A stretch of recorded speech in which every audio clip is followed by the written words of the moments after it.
Madeira, Manchester, Madrid, Turin, and Manchester again. Aguero!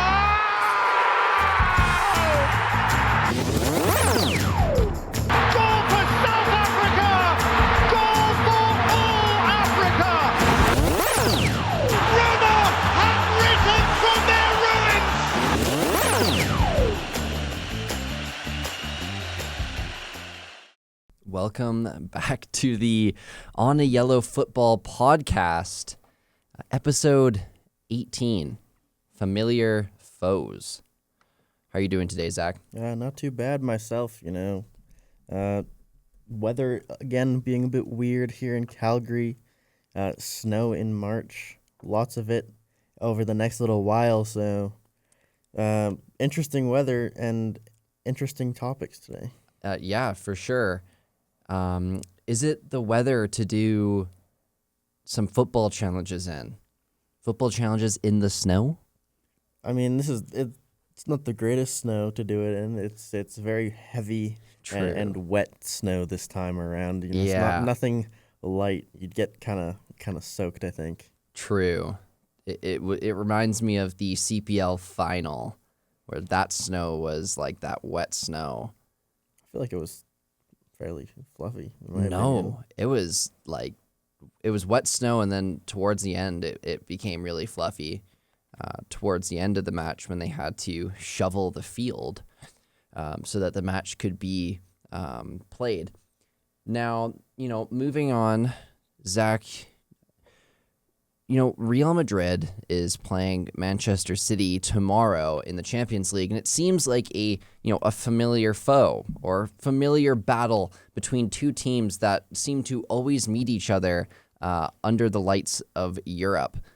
Now, what's your thoughts on that matchup in the round of 16? It's a tale of many meetings over the last 5 or so seasons, and even before then, I'm sure, they've probably played before then, but coming into this matchup, they had played 4 straight times in the knockout stages of the Champions League, and now this year, they drew each other again, and it's the first time it's ever happened where two teams have played each other in the knockout round 5 straight years. And it's been fairly even, really. In the Champions League, each team has 5 wins to their name against each other, and they've split 5 draws. So it's a very close matchup. And, I mean, Man City right now have bragging rights coming off of a win in the Champions League phase when they beat Real Madrid at the Bernabeu 2-1, and with Haaland scoring. It's going to be an interesting game. It's not really a David versus Goliath story this time. It's Goliath versus Goliath, 2 of the top teams in the league. 2 teams with a ton of world-class players and money to throw around. And it means one of the 2 heavyweights that could have went on to win is going to get out in the round of 16 fairly early, in my opinion. It is early. I think it's good, though. It gives chances to a lot of other teams. I don't necessarily want Real Madrid or Man City to win. So having one of them out, and I think for other teams looking at that, having one of those top teams out can put them in a good position to move on closer to the finals. Now, the one thing I could say is I think City have this one, and I'm a Man United fan. I don't want to say that, but I think City have this one. Real Madrid right now is plagued by injuries and are also on the back of 2 consecutive La Liga losses, which I'm not sure if they played La Liga games this last weekend, which I'm pretty sure they did. But they lost 2 La Liga matches against 2 bottom teams, and also they are riddled with injuries. A list of the players that are out right now. You got Carreras, Alaba, Militao, Bellingham, and Mbappe right now, and those are big players to lose. Mbappe, he didn't play in the training or didn't participate in the training for this match. Arabola has kind of hinted at maybe a possible return of one of the best strikers in the world right now. but his injury woes are still kind of happening. When he picked up an injury to his knee, I believe. Yeah, I can't remember exactly what I saw, but there was like hints at it. Yeah. And it might be a little bit worse than they originally thought, but they don't plan on surgery on it. Whereas Rodrigo, he did just get surgery on his knee. A good bench player for them, guy that can come on and make a difference. But without Mbappe, it could have been a pretty crazy game in my opinion. Holland versus Mbappe, Vinny Jr. versus Cherki, Donnarumma versus Courtois. It's a team. Both teams have such class players in them, players that draw an audience, and without Mbappe and Bellingham, in my opinion, two of the biggest stars on that team in Madrid, I think it definitely gives the advantage to City in the first leg, and then they go home and play in the second leg. And I mean, yeah, the second leg, I think, for Real Madrid is going to be the important game to deciding if they stay in the tournament. Because right now, for this game, I don't think with the injuries that they have that they will be able to go across the line. Mbappe right now has a crazy stat line in the Champions League with 14 goals, the most out of any player in the Champions League right now. And, he's just playing absolutely out of his mind. I think the person that's second right now is Gordon with 9. So it's just, he's playing at another level. The injury is something that they really need to look at. But I think for Mbappe, it's something he needs to look at too. If it's something that will impact him possibly making that World Cup, you have to really think of, you have to pick your battles and be like, do I want to wait a little bit more to, recover from this, or do I want to go early so I can keep my main, domestic team that I play for in one of the biggest competitions in the world? I think those are two things that someone of, where I'm looking at it, as a podcaster, are things that are kind of crazy to think about, that one player has to think about whether or not to be the top player in the Champions League or be in the World Cup. I think that's something that a professional footballer has to make that decision. And I think it goes down to him.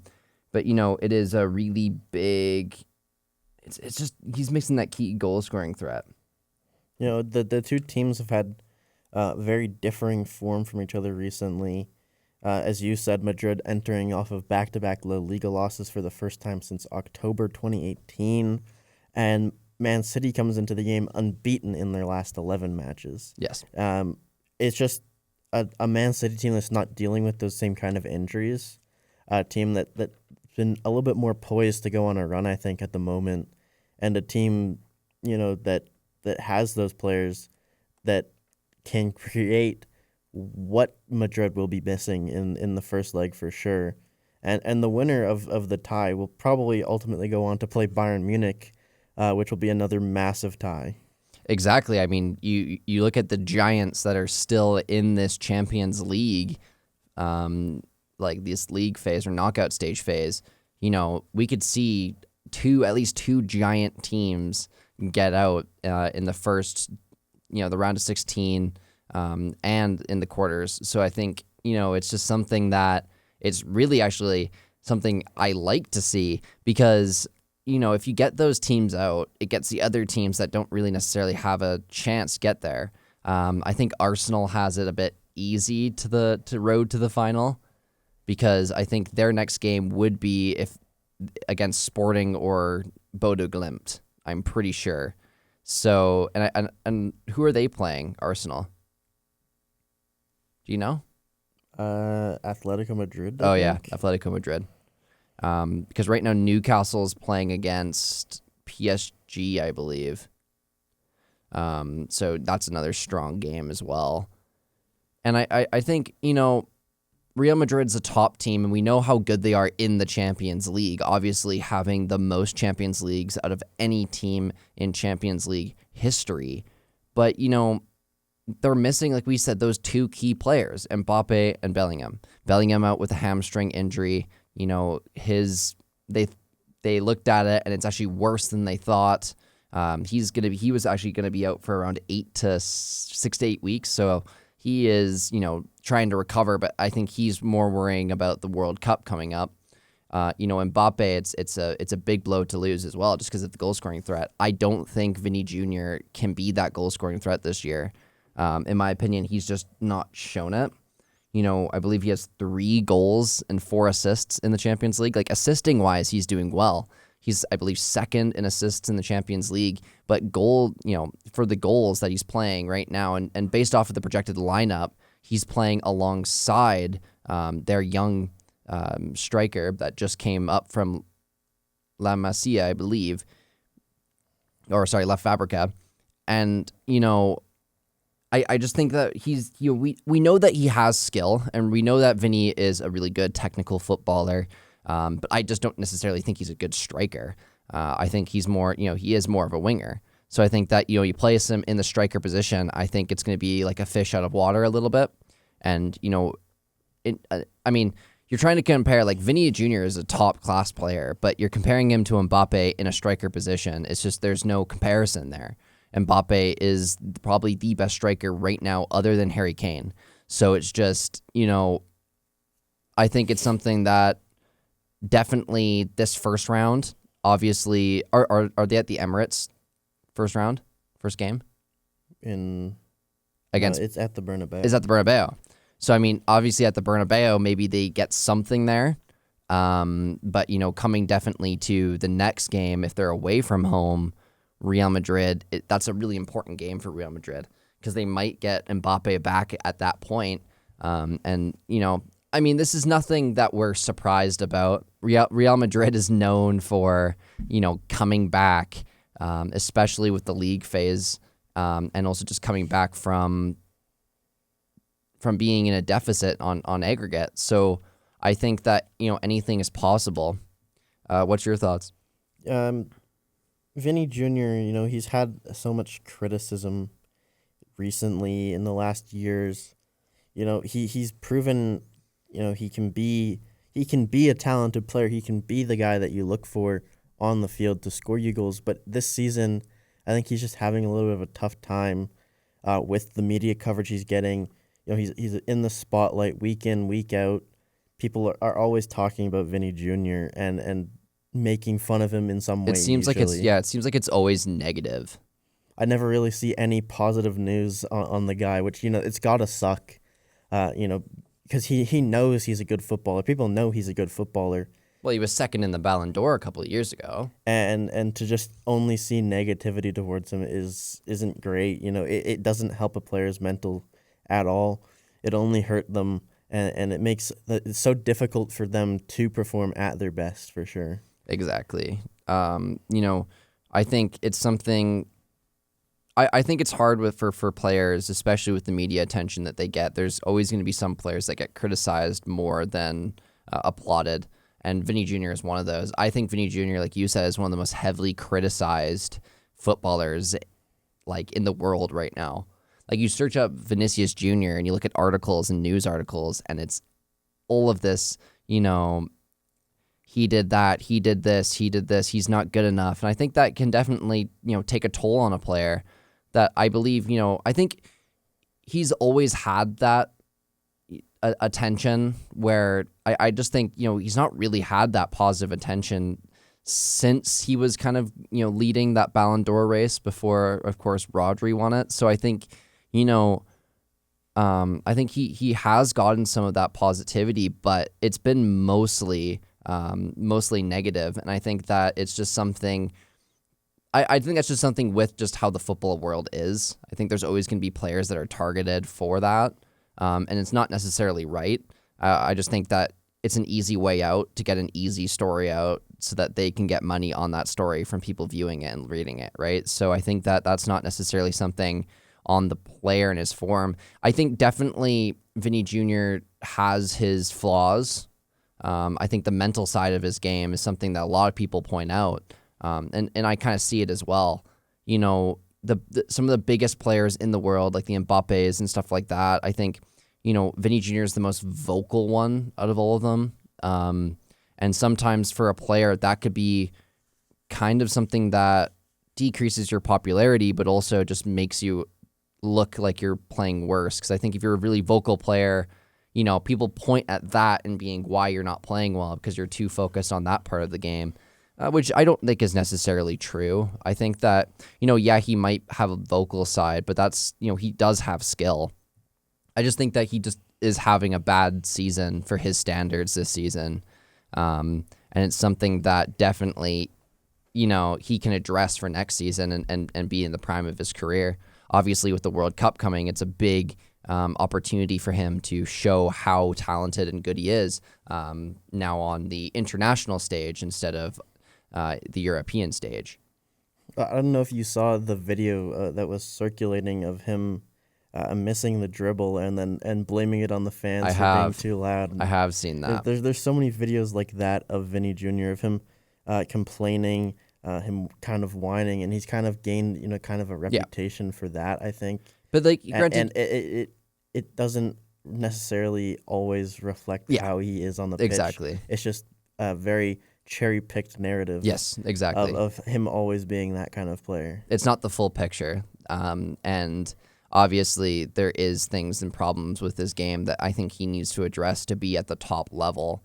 And to, the media attention is not a great thing. It's a great thing to have positive, but when it's the opposite, it can really hurt the player.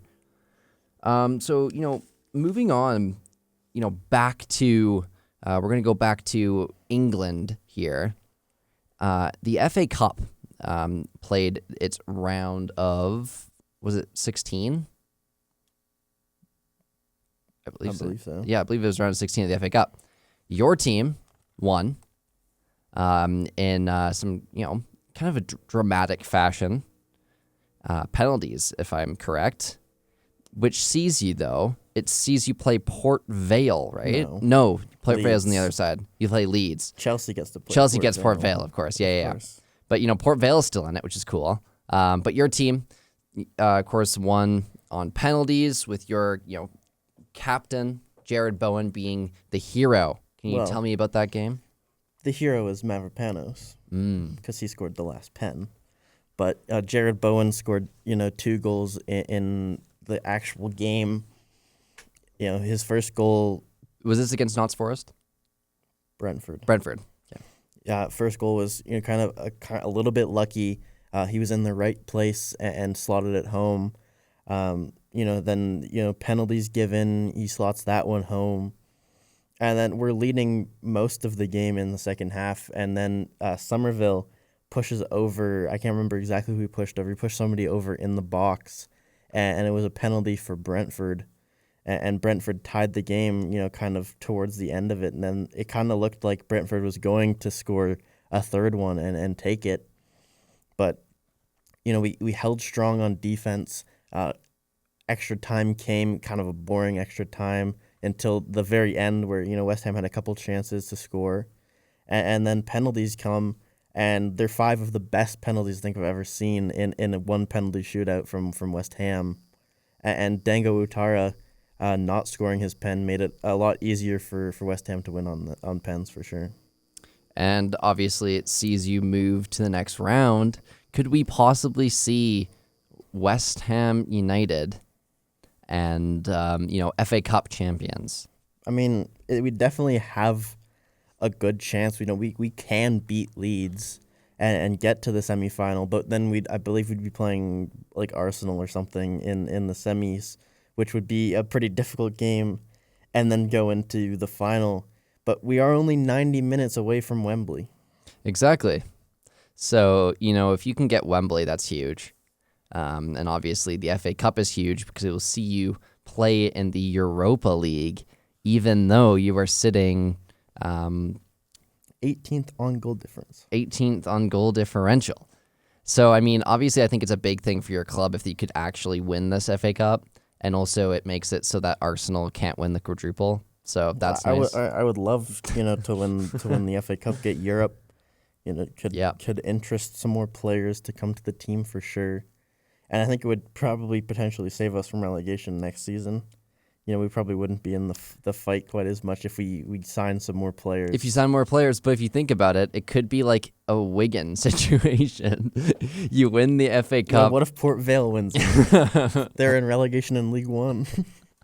Port Vale to the Europa League. I mean, I would love to see it.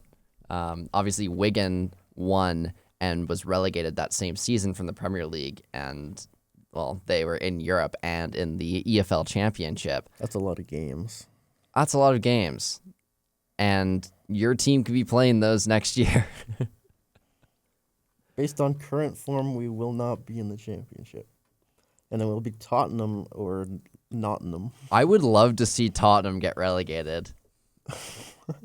Away days at the Oh, yeah, I know. at Tottenham Hotspur Stadium. At Tottenham Hotspur Stadium, you're the Millwall the fans. Millwall might get promoted. Potentially. They're only 1 point off a second in the table now. There you go. And I wouldn't mind Millwall to get promoted if we stay up. If we go down, I don't want them to get promoted. Yeah. But if they come up, I'd love to play them again. That the derby's been dormant for far too long, in my opinion. Well, yeah, and I mean, I think with the whole EFL Championship and the promotion part of it, I always like to see new teams get promoted. We went off a couple years where it was like the same teams that got promoted got relegated, then the same teams that got relegated the past season got promoted, and that is just really, really boring. When the same teams are just back saying, "Oh yeah, we missed a year, but we're back now." This year it could be a whole new bunch of teams, as well as Sunderland's probably not going down at this point in the season. Leeds could still stay up even. Yep. It could be a pretty interesting Premier League next year where there'd be like 5 or 6 teams that you could have considered relegation, where only 3 of them will go down next season. Yeah, exactly. And I mean, you got Coventry City up there, you got Middlesbrough up there, and then you also got, of course, Millwall. Wrexham's in the shout, being 6th place right now. So I think there's some big games today. Yeah. In the championship, they all start at 1:45 local time here. Wrexham plays Hull. That's 2 teams in the playoff spots, within 3 points of one another. That's a huge game. I think I would love to see Hull back in the Prem. I was mistaken about Millwall. It was 3 points before Middlesbrough won their last game. Okay. It's a 4-point gap now. They're 1 point above Ipswich in 3rd. Mm-hmm. And it could be a Millwall promotion. Ipswich is in the fight. Well, the playoffs are becoming something that's going to be really cool to watch. Well, and next season, I believe they're expanding it to 8 teams. Well, that's or good. 6 teams instead of 4 teams in the playoff, where 3rd and 4th get a first round bye kind of thing. Yeah. So And then does one team still win and go on to make it, or is it now going to be 2 teams? I think it'd still only be 1 team to go I up. guess if they wouldn't want to relegate 4 teams from the Premier League every year. Yeah, I guess. Yeah, that's fair. 2 automatics, 2 first round byes, and then 4 teams in the first round could be pretty interesting in my opinion. I mean, yeah, I think it would be pretty interesting. We know champions. It'd be interesting to see the 8th place team in the championship get promoted. Exactly. I mean, we love seeing that 6th place team get promoted with, I believe Luton Town was that 6th place team, and they got promoted and had a pretty dismal season. But to be honest, I don't think they cared because they went. Well, they were the best of the newly promoted teams that season. They were actually. Because they fared the best. They had the most points somehow. And then that season, then Southampton got relegated, Burnley and Luton? I believe so. Because Notts Forest stayed up. And it was interesting because then right after that, after their relegation from the Premier League, relegated from the Championship right after, and it was tough to see for them. Yeah. But it kind of made sense to me because they don't really have that kind of funding. No, they don't have funding at all. I mean, look at their stadium. I mean, I believe they're trying to get a new one, but their stadium is just in the middle of a bunch of different estates. And it was kind of just cool to see that in the Premier League. It was just such a lower tier English stadium. And they were playing in the Premier League, and they actually won some Premier League games, which is really cool to see. But yeah, no, the Championship I think is a great league to see. Obviously, it's way more aggressive than the Premier League. they like to stick in their tackles. It's really physical. And I think that those teams that are going into that playoff, they battle to get to Wembley and then to get to the Premier League. And I love how they play those games. They play the semis and they play the finals at Wembley. So those players that, might be never, ever going to play at Wembley in their lives get to play at Wembley with their team. And I think I watched the game. It was Coventry City against Luton. It was the final to see one of those teams go up.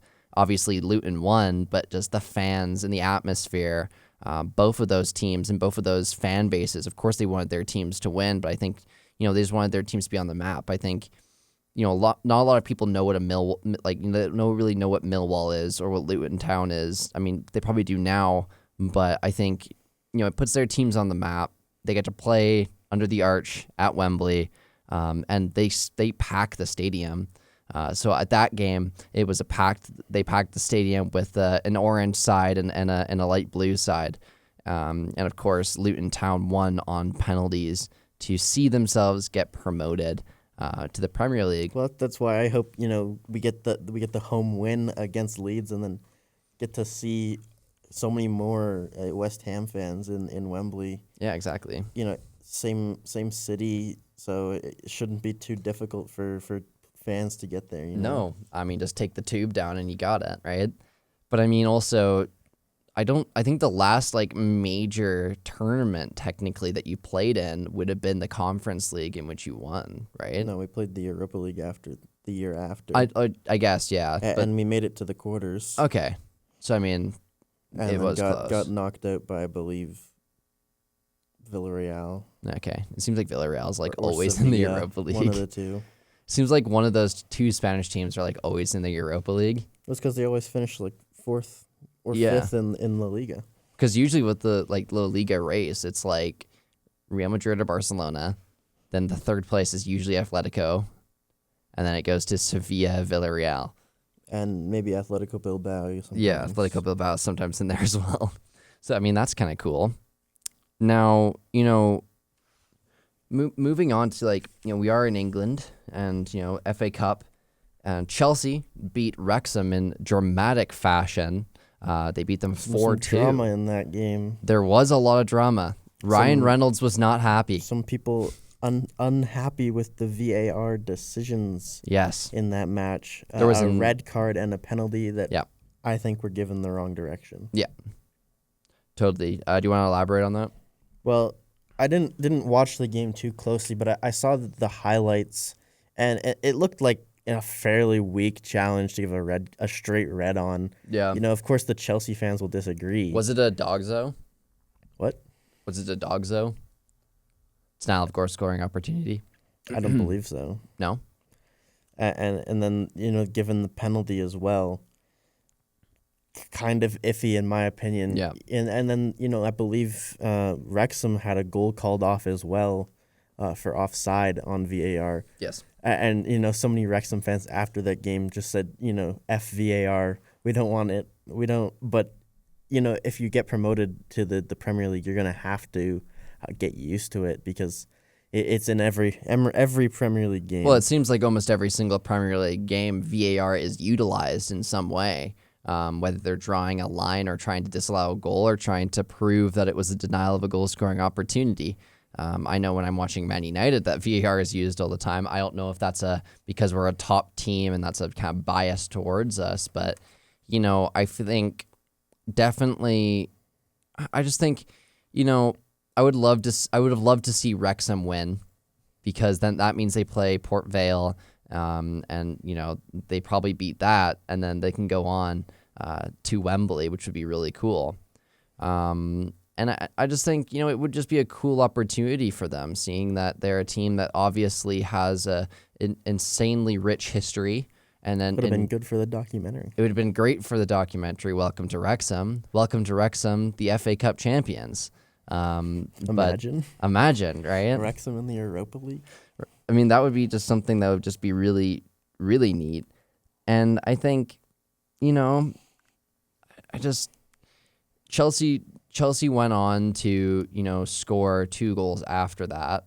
One of them being by Man United's former Man United player, Alejandro Garnacho, who proceeded to do a celebration by sitting on like a Cristiano Ronaldo on the stanchion or whatever, like I don't really know how to call it, the advertising board, and like doing his whole like Cristiano Ronaldo type thing.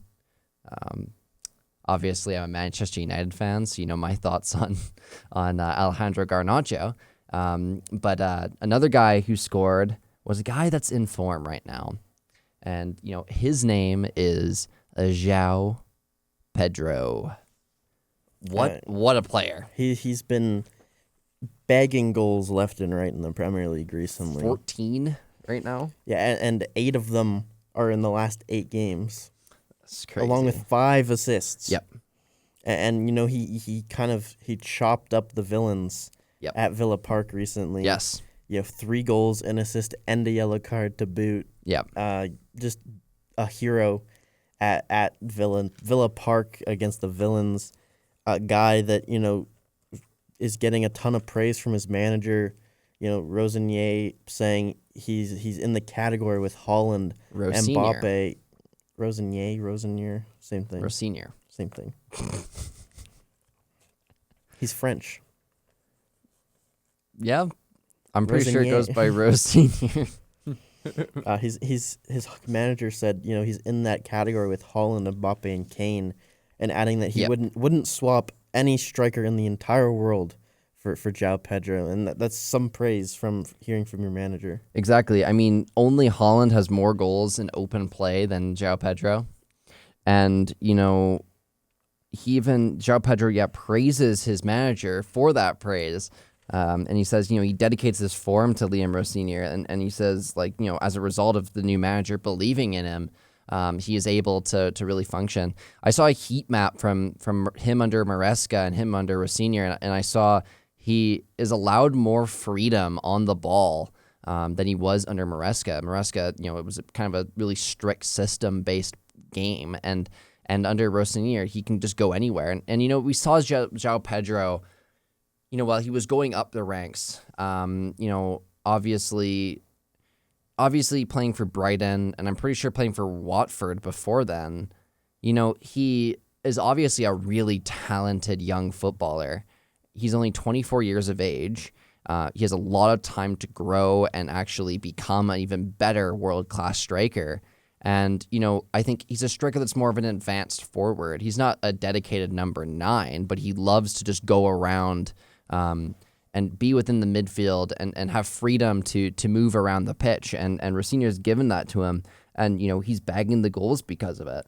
Now, you know, because of this, do you think that he would be Brazil's number 9 for the World Cup? Or do you think that another player would be their number 9, their dedicated one, I would say? I don't know any other player that can play the role better for them right now.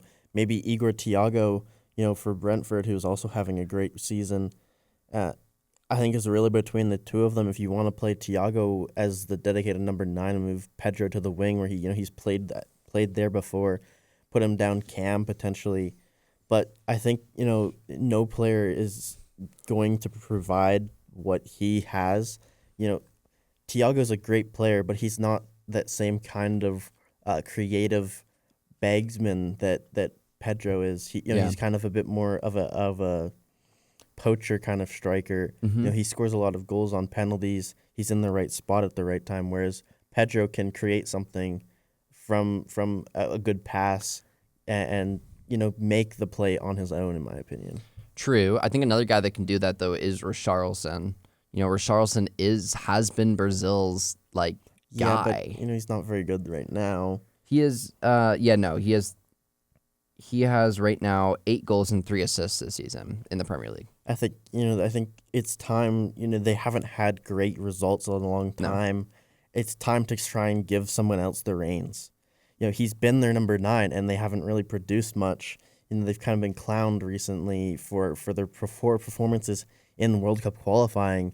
You know, where they were in threat of not making it at one point this season, in the qualifiers for CONMEBOL. And I think it's time you give someone else the opportunity to provide the service as a starting striker other than Richarlison. Yeah, I totally agree. I mean, even in the past World Cup, losing in what was, I believe, the round of 16, Brazil wants to be this force that is not within Europe, that can dominate the world stage like they used to.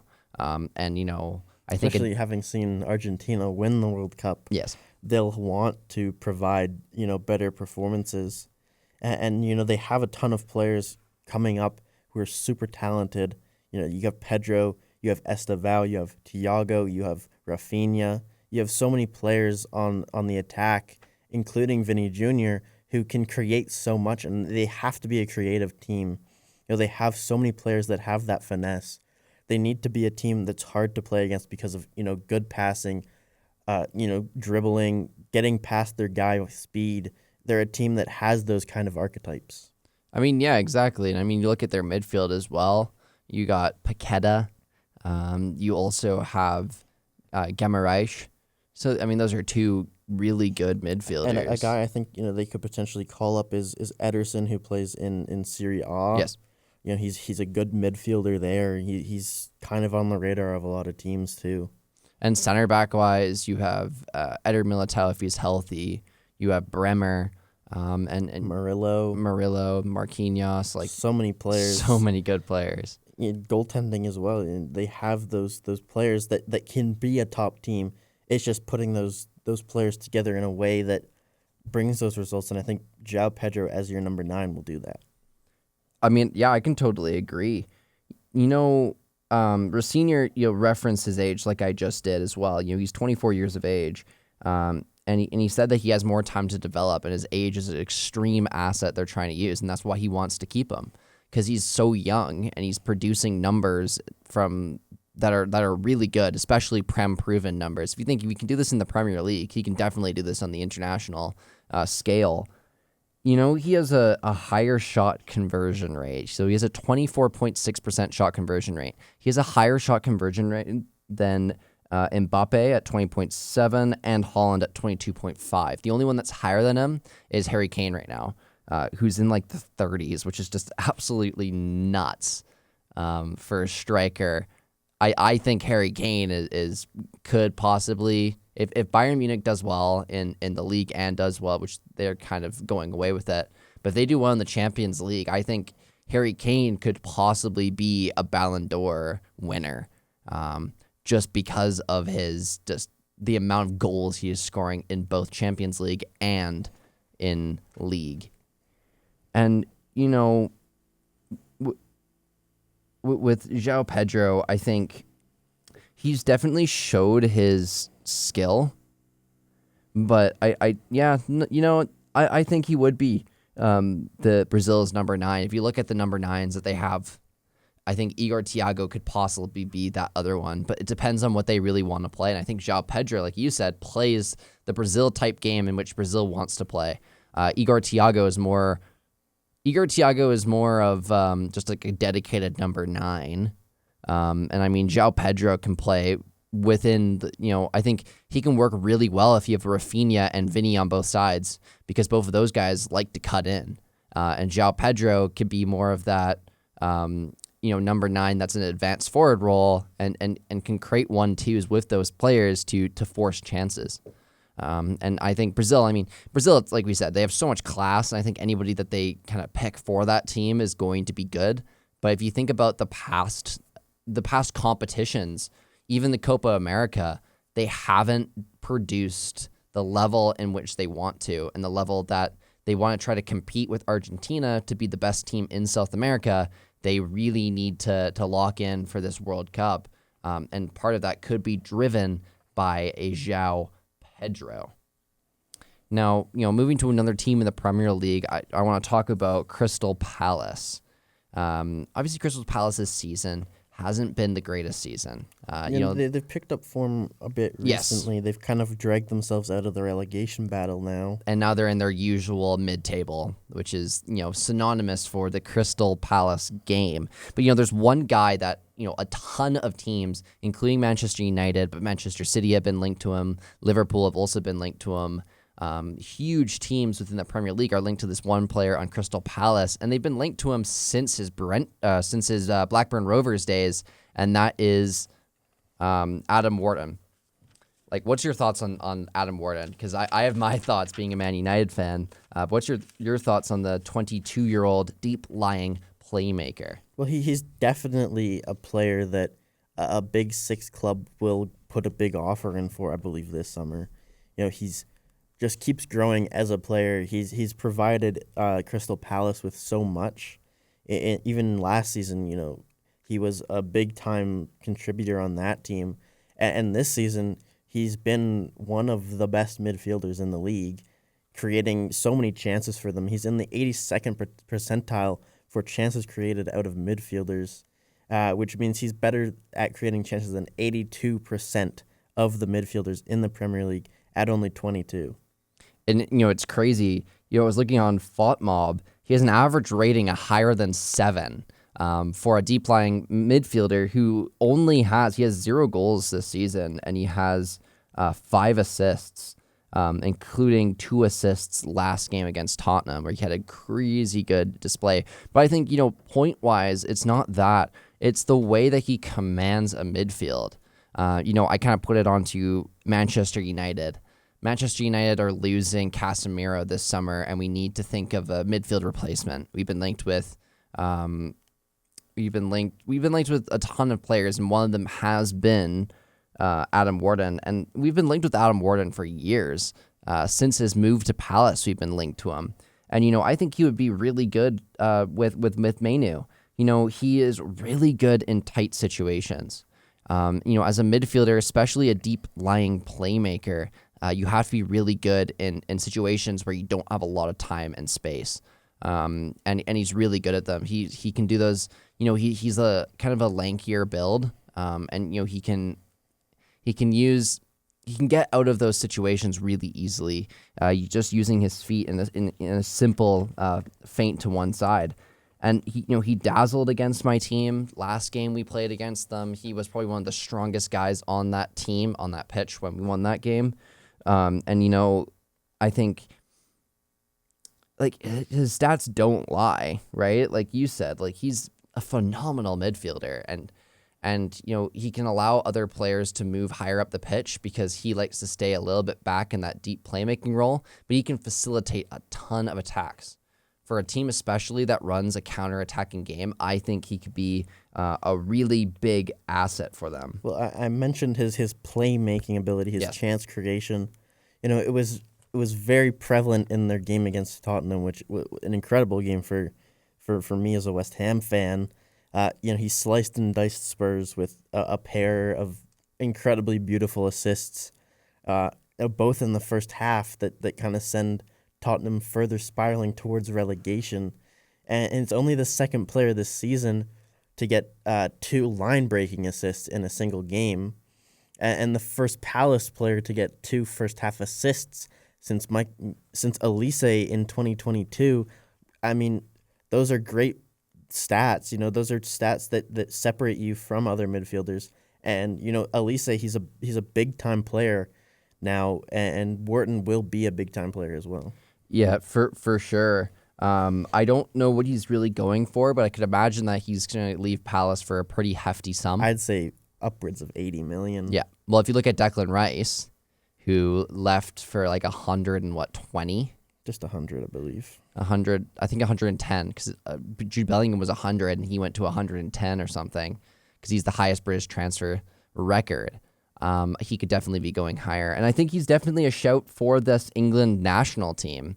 Obviously, with Bellingham being out 6 to 8 weeks with that hamstring injury that looks worse than they thought, it's something that he could possibly be an asset to the team. I mean, he was on the Euro squad. He's already been playing for the national team. I don't know what's with England right now, but our midfield again is just becoming really, really good again. Obviously, you look at the days of old when we had Gerrard, Scholes, and Lampard. Now it's becoming even like we're getting up there now with our midfield. Obviously, Jude Bellingham is class, but you look at the people that would be, if you look at the people that be in the role. So Tommy Tuchel, Thomas Tuchel, he what he said is he basically said that Jude Bellingham, even though he has that injury issues, he's just going to be a mainstay in the team. Like he's automatically made the team basically. And same thing with Declan Rice. He plays a 4-2-3-1 formation in which, obviously those two midfield spot is where Adam Wharton would play. I don't think Adam Wharton will be a dedicated starter, but he could definitely be someone that they can rotate around. England has a ton of depth. If you think about the midfielders, you have the Notts Forest midfield guy. What's his name again? Gibbs White? No, the other one. The one that's linked with like every team. Anderson? Elliot Anderson. You have Elliot Anderson. I was going to say Harvey Elliott for Gibbs a second. White is in there too. He is in there. But you have Elliot Anderson, you have Kobe Mainoo, and you have Adam Wharton. Those are three players that could get a spot in the England national team alongside Bellingham and Rice. Wharton, he's been getting a couple more games here and there for England, but he still only has 3 senior caps. 2 of those coming in World Cup qualification this year. He was very good in those games on FOTMOB. He averaged a 7.6 rating between 2 matches, and I think he's a guy that, he could, depending on who you're playing, could be a player that you decide we're going to start this guy over somebody else and take him out later in the game potentially, or start him on the bench for the first couple games here and there.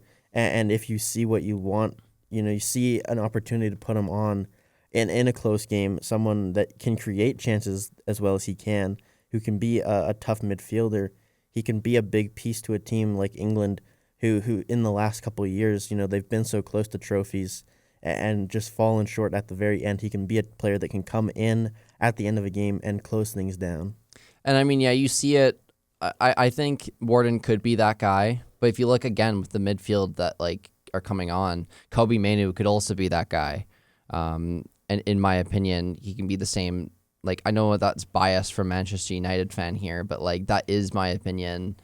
Kobe Mainoo can do the same. And I think I don't know. It depends. Kobe Mainoo has been that guy that is involved in the England national team, obviously playing games within the Euros. And I think that Adam Wharton, possibly could. But Adam Wharton has the skill. Both of those players have immense skill and would be an asset to being in that squad. Well, the thing is with Kobe, he hasn't played for the English national team since 2024. He's been kind of pushed out of favor recently. Yes. And I think that could lean towards, Adam Wharton, who's more in form at the moment, who's been getting more game time, and he's been a little bit more consistent over his career, in my opinion. Yep, and I don't know. I just think where do you think that Adam Wharton will go in the summer? Because he said that he's only looking to his big deciding factor is Champions League. He only wants to move if he moves to a Champions League team. Well, I don't think he'd be going anywhere outside of England. Yeah. In my opinion, unless God knows Real Madrid comes in with a crazy offer. They don't need any more midfielders though. It's a tough thing to pinpoint. It really depends on how the season ends and where teams finish. But he's probably going to go to one of the top 4 teams in the Premier League at the end of the season, in my opinion. I hope it's my team because what if he goes to Aston Villa? Maybe. I don't think Villa's got $80+ million to spend on a player. Yeah, no. He's been linked with Liverpool, Man City, and Man United, but Liverpool might not make Champions League football this season. So that's a deciding factor. And if Man United's knocking at the door with the Champions League football, and they've been kind of linked with Adam Wharton for so many years, maybe he comes along. Now also he's guaranteed that game time because Casemiro is leaving at the end of the season. So the cards are in Wharton's favor to go to a team like Manchester United. It just means that Manchester United has to work really hard to make that Champions League to make the Champions League next season, because the players and the caliber of players that we can bring in are going to be really, really good. And I think Adam Wharton is just an asset to the team that could be starting day in and day out alongside Kobe Mainu. And when you think about it, both of them being 22 years of age, it's going to be something that is really, really cool to see. And moving forward, you have two young midfielders like owning the midfield. You can build around that, and we can build like a really good team from that. I think possibly he could fit in that Liverpool squad if you think about the players in which they kind of needed that midfielder. They need that midfielder this season. They got Dominic Szoboszlai, but he's not really a deep-lying playmaker. And out of the deep-lying playmakers, I would say Alexis McAllister is probably their guy, and Gravenberch. So, they have two guys that are really good, but they've been looking for another player to fit into that system, and they found it with Adam Wharton. But it just depends if they make Champions League or not. I think it doesn't only come down to Champions League. He says that. I think there's got to be other factors as well, but you never really know where he's going to end up. God knows, he could end up just staying at Crystal Palace for another season. I mean, yeah, he could stay at Crystal Palace for another season, dazzle in this World Cup, stay at Crystal Palace, and then his stock is going to rise even higher, and maybe he is the largest English player sum for a transfer, larger than Declan Rice in the future. Obviously, Declan Rice stayed at your West Ham, and then he got transferred away for a record sum of money. So, money that I don't know if your team has used wisely. Probably not, considering we're fighting relegation. But. Yeah. But, I just think that it's something that's really cool. All right, so for this last 10 minutes, what is your next game for West Ham looking like, and how will that kind of define your relegation woes? Manchester City. Oh. So not great. We are the home team, which could you get a little bit of a favor? Could you get a sneaky tie from that? Sneaky draw. What if we win? Arsenal fans are cheering on West Ham in this upcoming game week. I honestly just don't really care about that game, to be honest. I think I want your team to tie. Well, we saw Nottingham Forest. They got a draw. Yes. Against them. Leeds only lost 1-0. Man United won. Salford only lost 2-0. So True. It's definitely possible.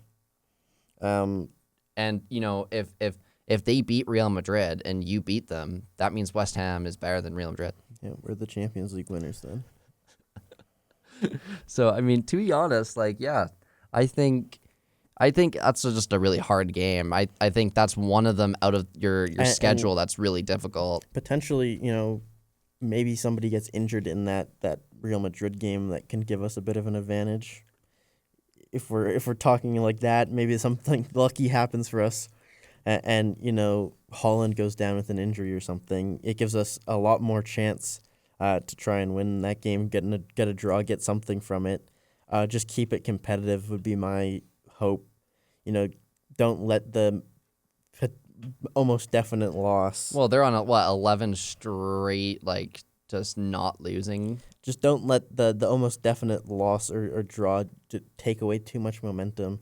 They know it's a top team, and they've provided good form recently. So you never know. A lot of times, I see people talking about when a lower league team, a lower table team, finds some form, they're a scary team to go against because they're finally, playing how they want to. Yep. And if a team's in stride like that, West Ham's in stride, but Man City's also in stride, so it doesn't really affect much, in my opinion. Yeah, I think that's just a really tough game for your team. Obviously, you need to get as much points as possible, and I think a tie or a win would be a win is something that would be the best option, but obviously a tie I think you would be happy with, keeping it tight between the teams fighting to stay out of relegation. And then after Man City, we get Villa, another top 4 team. And then after that, we get a little bit of a nice run of games We get to play our FA Cup game against Leeds. Then we get Wolves, Crystal Palace, Everton, and Brentford. So you're basically, If we can try and scrape some points over the Yes. next 2 games, and then we have a bit of a favorable stretch before we go and play Arsenal. That would be favorable. in the third last game. Yeah. And the last game of the season is against Leeds, who could be dragged into the relegation fight as well. Potentially. Only 3 points above us at this point. Speaking about Aston Villa, my team plays Aston Villa. Man United plays Aston Villa this weekend, and it is a huge game. It is a very important game for the two teams to be playing. We're tied in points right now for third and fourth. We're third based off a goal differential. It's a big game. We want to try to get third and above, because if you get third, then you're not that scared for fighting for top 4. If you can try to secure third as quickly as possible, if you're in that kind of realm. And I just think that it's something that we just need a win. Obviously, we're coming off of a loss. Carrick's first loss against Newcastle in dramatic fashion at the end of the game. But I think what we can take away from that game is Man United weren't clinical enough. We weren't good enough. Newcastle they were down to like 10 men for so long, and we just couldn't score. And then, of course, they took their one chance that they had, and they took it. Yeah, I need Fulham and Liverpool to lock in this game week. Who are they facing? Notts is playing Fulham, and Liverpool's playing Tottenham. Ooh. And Crystal Palace plays Leeds, so I'd prefer a Palace win there as well. So hopefully, yeah. I honestly would want to see Tottenham get relegated, like I said earlier. So, I'm a Man United fan. I don't want Liverpool to win, but... And then the next week, of course, Tottenham and Notts Forest play each other. Yes. And we hope for a draw. Yes. Or a Tottenham loss would be preferred. Yeah, exactly. I would not want Nottingham to win that game. No. That'd be the least hopeful outcome for that one. And then Forest plays Villa, and Sunderland plays Tottenham. So I think the teams have fairly similar run-ins towards the end of the season. It just comes down to who wins the more unpredictable game. Exactly, and it runs down to you not dropping points against top teams, because that's really gonna affect you.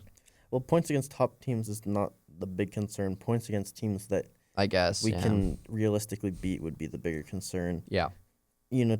Tottenham haven't beaten anybody recently, so it's not too much of a concern, unless all of a sudden they start picking up a win or two here and there. Then I would be a little bit concerned.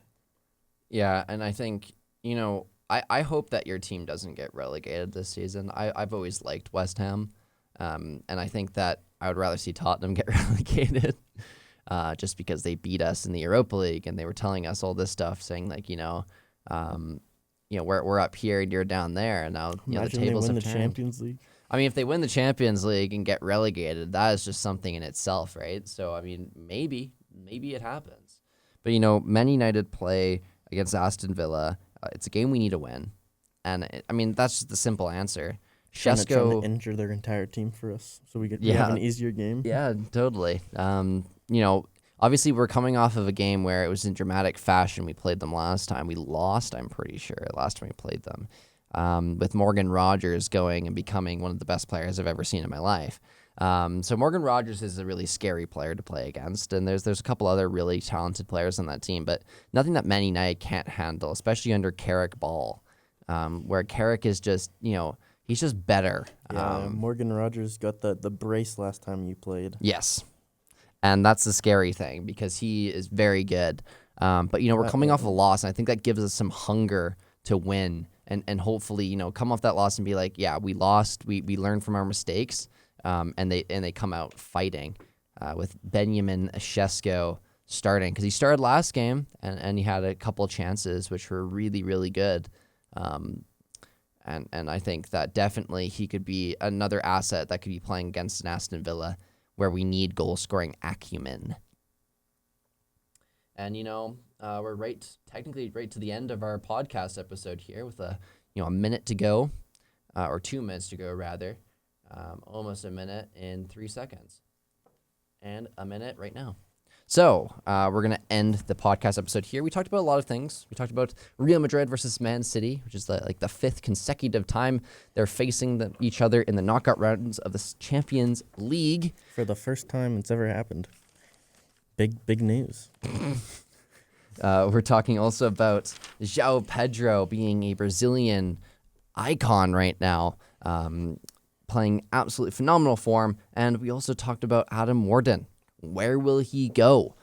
Because obviously he's proven how good he is in the midfield. And just I don't know where he's going to go. He's been linked, like we said, to the top teams in the Premier League with Liverpool, Man City, and Man United fighting to get this one player.